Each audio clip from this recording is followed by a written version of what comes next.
We are here with UFC Women's Bantamweight Holly Holm, as she'll be facing up against Valentina Shevchenko, UFC on Fox 20, July 23rd in Chicago. And before we even get to that, I got a press release last week from the people at Ask Men, and the top 99 crush list of 2016, and you were number 5, and you're giving me that look right now, and did that even surprise you? I guess people like to see me punch people. I don't know, because I don't really see myself as, like, crush worthy. I don't look at myself in the mirror and think that, but, all I know is I'm just trying to be the best version of me. That's all I ever say. Your life's been a whirlwind. I remember we talked a couple times leading up to the Ronda fight, and just, you were so focused in and dialed in, and we talked right before the Miesha fight, and it was the same thing. And how do you keep it all in together? Because now, a year ago, people knew Holly Holm, but it wasn't to the global phenomenon that it is now. And how do you keep it all in and keep it focused? I don't want to feel like I made it somewhere. I want to still feel like I'm working for something great. I don't want to be, even in boxing, once I got the title, it's like, well, I don't ever want to lose it. And here I am. I had some losses. And then I was able to go back, avenge my loss, and get that belt back, and that's where I'm at now. I feel like no matter what it is, I find passion with whatever it is. Right now, I want to get back on the winning streak. I just had a loss, so that's making me hungry. After a win, I want to stay on the top. So, which obviously that's not what happened with my last fight, but I'm really passionate about what I do, and I just want to keep pushing forward, keep thriving for something great. I want to feel like there's still more to life, otherwise life can get pretty depressing if you don't feel like you're up for something great, right? Exactly. Because people brought that up with Ronda, and how she fell off the grid and took that loss really hard, and it took a while for even her to apologize, to say congratulations to you, which a lot of people were critical of. Mm-hmm. How do you, how do people get like that? Because you've been through the gamut in boxing and now in MMA, and how do you handle a loss? Because this was your first ever MMA loss, so how do you handle that? What is it? Just same old Holly? Because that's what Izzy was telling me earlier. Yeah, I feel like I had a pretty big loss in 2011, the very end of 2011, a brutal knockout, and that was the last loss that I had, and I just thought, if I don't give myself a chance for this rematch, it will bother me the rest of my life that I didn't give myself a chance to come back and try to do it better. And that's what I did. I came back, I had the rematch, I beat her, and that's where I'm at now. I'm still thinking the same thing. I don't want to just end there. I don't want somebody else to be in control of my happiness. And right now I'm bummed out. I have a loss, but guess what? I want to get back to the win, because I'm going to feel happier with that, and at least giving myself the chance to. So, and I feel like, why not feel the passion in life? Why not feel something, you're up to is going to be, like I said, great. I want to keep going forward. I want you to bother you not to get the rematch with Miesha right away, because I was just talking to Izzy, because you look at the fight, you were winning the fight. Into the last round, you were up around. There was no doubt about that. And what do you feel in your mind went wrong? Because Izzy felt like she went into an extra gear, he felt like. So what do you feel happened in that 5th round to where it all crumbled? Well, I know that she's like notorious for being able to come back and finish a fight when she's been behind. She can do that. Even if it's just been round 1, she was behind, she come back for 2, 3, whatever. She's been able to capitalize on weak moments of another fighter. She's never one that gets tired. She's always conditioned. She always goes forward. She's never mentally beaten. I knew that. And I knew I should have been careful. I knew she would have been coming gunning in the last round knowing she was behind, and I should have been maybe fighting with a little more sense of urgency. With that being said, let's take nothing away from her knowledge in the game and her experience in the game. You can't take anything away from her. She got in, got that submission, and you do. How bummed were you not to get the rematch, instead now you have to fight Valentina? I'm bummed that I don't have the rematch, but I'm just happy to be fighting. I have a passion for fighting, and I'm one of those that I really want to feel like I earned something. And I just lost the belt, so who am I to say what I want, what I need? Even with the belt, I didn't feel like that. Like, oh, now I can, pick what I want. I feel like whatever opportunity they'll give me, I want to make the most of it, and I just want to stick true to that. That's how I have always kind of felt with my career, and I'm going to stay with it. What do you make of the perception that people say, oh, you should have listened to Dana, not taken this fight with Miesha, and waited for whenever Ronda came back? What do you make of those people that said you should have waited instead of taking the fight with Miesha? I think we're still waiting for Ronda to come back, and if I wouldn't have taken that fight, I'd still be sitting here not active. Even though, yes, I lost the belt with taking that fight, but guess what? I'm still thriving for something right now. I'm still working and learning. Where would I be if I was just kind of waiting around? And that means that I would be basing my career around somebody else's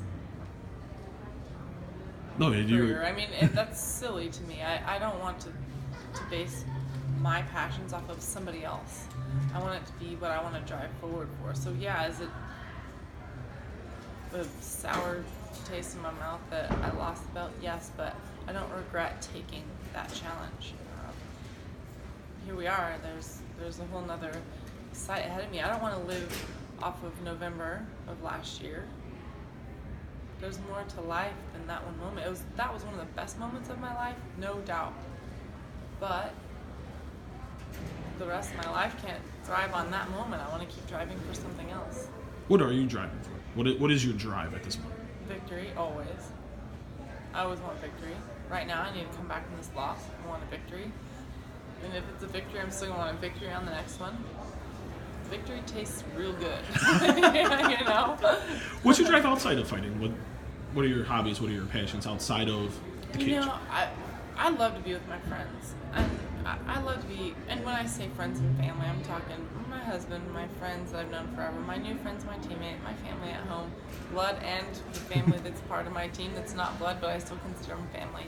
I love to be around them, whether it's traveling with them. You know, I do like to be active and be out and be social. I love to do stuff like that and whatever that entails. I heard you're into purses. I've heard of. Okay, so. Because my wife's big into purses. My wife follows you on Twitter and Instagram, and she's like, oh God, I love her purse. And I'm looking. So I never had a really expensive purse, and this is the story. My last fight, before I signed with UFC, was the title fight for Legacy, and I broke my arm in the fight in round 1. I wound up finishing her in round 5, and because of the knockout, I got a bonus, and I had surgery on my arm. I had to get it plated and reset, and the very next day after surgery, I had to fly to Vegas for meetings with the UFC and just kind of, you know, where we were going from there. So I'm in Vegas with my bonus and a broken arm, and I thought, you know, I feel like I kind of deserve this right now. So I went and bought myself a Louis Vuitton purse, and had that one for a while, a year or two, and then after my fight with Ronda, we were kind of walking around Australia the day after, and that was my Legacy title fight. When I broke my arm, that was for that title, and I just won another title, so maybe it's fitting, so I got another one. So maybe then after you regain the title, then you have to now go buy another purse. I think that you know what, if it's been a good vibe with it, so you know what, that's will definitely be what will happen if I get back to that belt. You talked about Ronda, and I asked Izzy this question. I'll ask you the same one. A lot of people feel like Ronda's not going to come back. Dana was doing some media rounds last week, and he seemed for the first time uncertain about her returning. Do you think she returns? Just the way she's acted and how she's handled the loss and what she's been doing, it really doesn't seem like she will be back. A lot of people said she was done right after our fight, and I thought, well, you never know. You know, who can say right after a fight? Yeah. Gosh, I mean, you gotta go home, kind of shut the door in your own privacy for a little bit and reevaluate what you want to do. I think that by now, though, I thought that she would be maybe a little bit more outspoken about coming back if she wanted to, but you can't ever count her out. I mean, it's still only been, 7 months, I guess? Not even that, 6 months. Maybe she really just needed a big break, and maybe she's going to have a huge comeback. I don't know. What'd you make of her not apologizing, like congratulating you? That was like a really big That was a big thing, you know, waiting for that congratulations. You didn't get it for the longest time, and did that nugget you at all and bother you because, and a little bit disrespectful because you lost, you know, and you congratulate your opponent like you were congratulatory to Miesha, and how much did that bother you that that didn't happen and it took her so long to make that formal congratulations to you? For me, the victory is what I love. I guess I never really took offense to it, but I'm also the type that if that was my teammate, I would probably be more upset about. Just like if somebody used to call my friend a bad name or be offensive to my friend, I'm upset. They call it to me, it's kind of like, whatever. You know, it's like, it just doesn't bother me. It's more out of a defense for other people. So I guess I never really looked at it like, oh, you should, you know, do this. You should, you know, congratulate me, anything like that. I just don't feel like that. I had the confidence in the fact that I won. And that is, I mean, that's a pride that you feel. I would be lying if I didn't love the feeling that I took her down. Yeah. That feels great. That's what we're in this sport for. So for me, that's all I needed. I didn't really care about a congratulations or anything like that. I just thought, I won. I'm gonna sleep good night tonight. You know? Absolutely, and you know, you go from not getting the rematch with Miesha and now facing Valentina. And when you were told it was Valentina, what did you think? This is gonna be a tough fight. That's what I think. She's got a lot of Muay Thai experience. She's been through some battles. She's a tough girl. I've watched some video on her. She never seems tired. She always seems pretty strong and pretty forward. And she's got her offense, but she's also a very good counter puncher. She doesn't have to think too hard about what she wants to do. It seems pretty reaction for her, pretty second nature. So she's definitely a really tough opponent. Is this the ideal opponent coming off a loss like that to Miesha? Is this, you know, it's a type of opponent that is a good, you never want to look past anybody, but is it a good fight? Is it a good fight for you just in general, just considering who it is? I feel like a lot of people are going to expect a lot, which I think with any fight, I feel like people expect a lot, but a loss to Valentina would definitely even be worse, you know, and so it puts a lot of personal pressure that I put on myself, but in a good way. What do you make of, like, you in a roundabout way just said, what do you make of people saying this is going to be a blowout? You're going to run right over her and move on to whatever will be one of the top opponents in the women's bantamweight division. What do you make of that sentiment of she's going to come in, she's going to knock her head off, and she's going to walk out of Chicago? How many people thought Ronda was going to just dominate me?